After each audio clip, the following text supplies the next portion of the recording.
అధికారంలోకి రావడమే లక్ష్యంగా ఏర్పాటైన విపక్షాల కూటమి ఇండియా శరవేగంగా ఎన్నికల కసరత్తు చేస్తోంది. ఇటీవలే ఢిల్లీలో భేటీ అయిన విపక్షాల కూటమి నేతలు కీలక అంశాలపై చర్చించారు. తాజాగా కూటమి పార్టీల్లో సీట్ల పంపకాలపై ఓ కమిటీని వేసింది కాంగ్రెస్.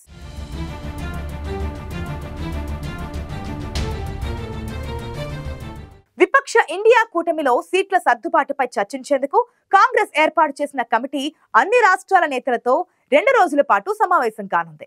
ఈ సమావేశాల్లో చర్చించిన అనంతరం ఓ బ్లూ ప్రింట్ ను తయారు చేసి కూటమి ముందు ఉంచనుంది.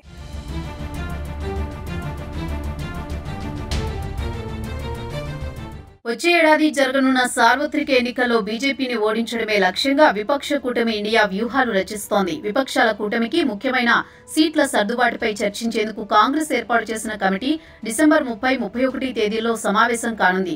దేశంలోని అన్ని రాష్ట్రాల నేతలతో చర్చించిన అనంతరం కాంగ్రెస్ కమిటీ ఓ బ్లూ ప్రింట్ ను తయారు చేసి విపక్ష కూటమి ముందు ఉంచనుంది.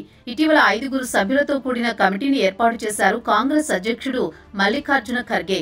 ఇందులో మాజీ ముఖ్యమంత్రులు అశోక్ గెహ్లోట్, భూపేష్ బఘేల్, సీనియర్ నేతలు సల్మాన్ ఖుర్షీద్, ముకుల్ వాస్నిక్, మోహన్ ప్రకాష్ నార్.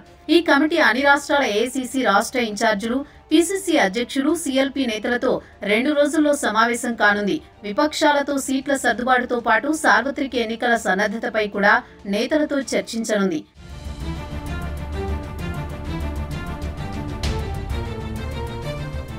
విపక్ష కూటమికి సంబంధించిన సీట్ల పంపకాల విషయంలో ముఖ్యంగా ఉత్తరప్రదేశ్, తమిళనాడు, గుజరాత్, జార్ఖండ్, అసోం, పంజాబ్, ఢిల్లీ, జమ్మూ కాశ్మీర్ రాష్ట్రాలపై ఎక్కువ దృష్టి పెట్టినట్లు తెలుస్తోంది. బీజేపీని ఓడించేందుకు అన్ని పార్టీలతో కలిసి ఉమ్మడిగా పోటీ చేసేందుకు కాంగ్రెస్ సిద్ధంగా ఉందని ఆ పార్టీ నేతలు చెబుతున్నారు. మిత్రపక్షాలతో ఎలాంటి సమస్యలు లేవని చెబుతోంది కాంగ్రెస్. సీట్ల సర్దుబాటుతో పాటు వివిధ అంశాలపై చర్చిస్తామని, సీట్ల సర్దుబాటు సామరస్యంగానే జరుగుతుందని చెబుతోంది. ఉత్తరప్రదేశ్లో ముఖ్యమైన ఎస్పీ, ఆర్ఎల్డీ ఇప్పటికే కూటమిలో ఉన్నాయి. త్వరలో బీఎస్పీ కూడా చేరుతుందని కాంగ్రెస్ నేతలు ఆశాభావం వ్యక్తం చేస్తున్నారు. ఫలితంగా యూపీలో అన్ని పార్టీలు కలిపి బీజేపీని ఓడిస్తాయని ధీమాగా ఉన్నారు. దేశంలో ప్రజాస్వామ్యాన్ని, రాజ్యాంగాన్ని కాపాడడం కోసమే 2024 ఎన్నికలు జరుగుతున్నాయని కాంగ్రెస్ చెబుతోంది. బీజేపీ చర్చించేందుకు ఇష్టపడని ప్రజా సమస్యలైన నిరుద్యోగం, ధరల పెరుగుదల అంశాలపైనే విపక్ష కూటమి దృష్టి సారించనుందని అంటోంది. జార్ఖండ్లో కూడా సీట్ల సర్దుబాటుపై ఎలాంటి సమస్య ఉండదని, జేఎంఎం, ఆర్జేడీతో కూడిన కూటమి ప్రస్తుతం రాష్ట్రంలో అధికారంలో ఉంది కాబట్టి అక్కడ ప్రశాంతంగానే సీట్ల సర్దుబాటు జరుగుతుందని ఏఐసీసీ నేతలు భావిస్తున్నారు.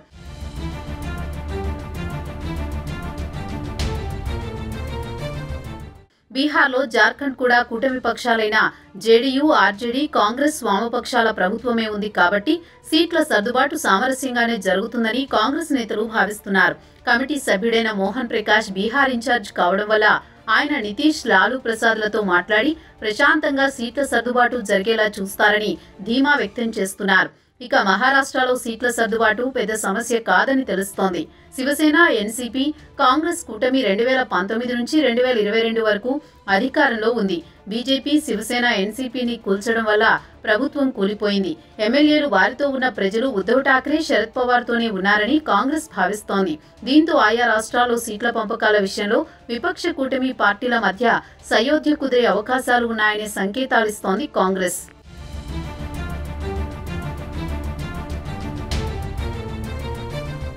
జనవరి 2వ వారంలోగా విపక్షాల ఇండియా కూటమి పార్టీల మధ్య సీట్ల పంపకాలను ఖరారు చేయాలని నిర్ణయించుకున్నట్టు కాంగ్రెస్ అధ్యక్షుడు మల్లికార్జున్ ఖర్గే ఇప్పటికే చెప్పారు.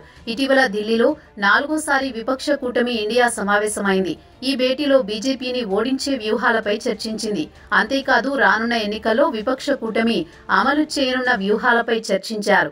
సీట్ల పంపకాలతో పాటు ఇతర కీలక విషయాలను సామరస్యంగా చర్చించుకుని ముందుకు వెళ్లాలని నిర్ణయించుకున్నారు. ఆ తర్వాత కాంగ్రెస్ వర్కింగ్ కమిటీ సమావేశం జరిగింది. ఈ భేటీలో సీట్ల సర్దుబాటుకు, కమిటీ ఏర్పాటుతో పాటు అసెంబ్లీ ఎన్నికల్లో ఓటమిపై నేతలు చర్చించారు. గత ఎన్నికల్లో జరిగిన తప్పులు మరోసారి రిపీట్ కాకుండా సార్వత్రిక ఎన్నికల్లో కాంగ్రెస్ వ్యూహాత్మకంగా వ్యవహరించాలని నిర్ణయించినట్టు తెలుస్తోంది.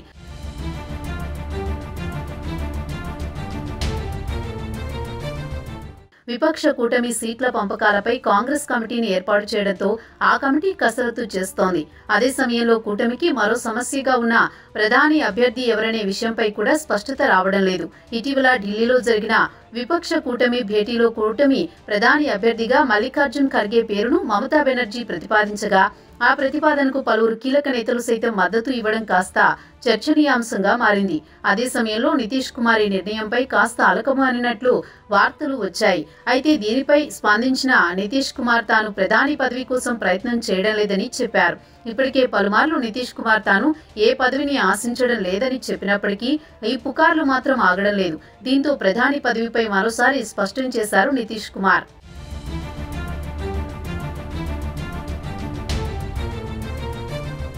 విపక్షాల మధ్య ఐక్యత లేదని బీజేపీ దుష్ప్రచారం చేస్తుందని ఇండియా కూటమికి చెందిన నేతలు చెబుతున్నారు. తమ మధ్య ఐక్యత ఉందని, రానున్న లోక్సభ ఎన్నికల్లో సీట్ల పంపకాలు సహా ఉమ్మడి ప్రచారం, ప్రధాని అభ్యర్థి విషయంలో ఐక్యంగా కలిసి పోరాటం చేసి ఎన్నికల్లో విజయం సాధిస్తామని ధీమాగా ఉన్నారు కూటమి నేతలు.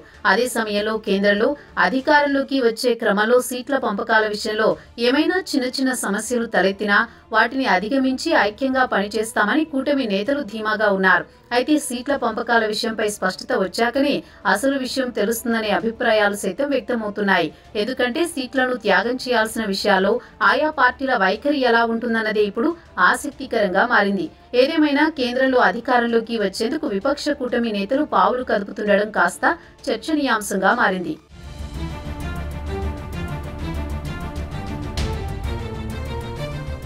విపక్ష కూటమి పార్టీలకు చెందిన సీట్ల పంపకాల కోసం కాంగ్రెస్ పార్టీ 5 సభ్యులతో కూడిన ఒక కమిటీని ఏర్పాటు చేయగా ఆ కమిటీ సభ్యులు 2 రోజుల పాటు అన్ని రాష్ట్రాల్లోని నేతలతో సమావేశమై చర్చించిన అనంతరం ఓ బ్లూ ప్రింట్ ను కమిటీ ముందు ఉంచనున్నారు. అయితే ఇదే ఫైనల్ కాదని తెలుస్తోంది.